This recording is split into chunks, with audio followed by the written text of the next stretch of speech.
महाराष्ट्रात भारतीय बनावटीची विदेशी दारू महागली, रेस्टॉरंटमध्येही मद्य विक्री करता येणार, मंत्रिमंडळाचा मोठा निर्णय.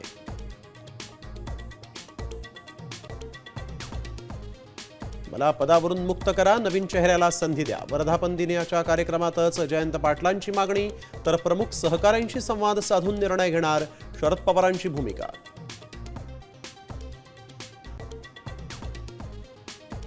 राष्ट्रवादीमध्ये फूट पडेल असं वाटलं नव्हतं. वर्धापन दिनाच्या सोहळ्यात शरद पवारांचं विधान, तर पुन्हा आपली सत्ता येणार, पवारांना विश्वास.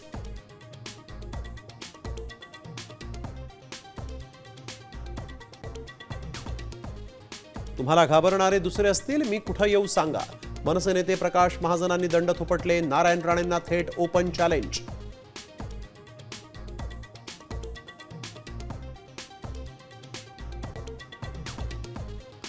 लोकलमधील गर्दी टाळण्यासाठी सरकारी कार्यालयाच्या वेळा बदलण्याचा विचार, सार्वजनिक वाहतुकीची क्षमता वाढवण्याचा प्रयत्न, मुख्यमंत्री फडणवीसांची माहिती.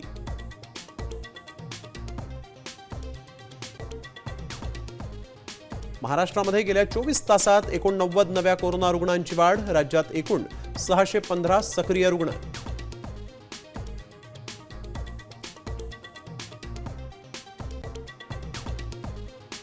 त्र्यंबकेश्वरमधून संत निवृत्तीनाथांच्या पालखीचं प्रस्थान, टाळ मृदुंगाच्या गजरात निघाली पंढरीला पालखी.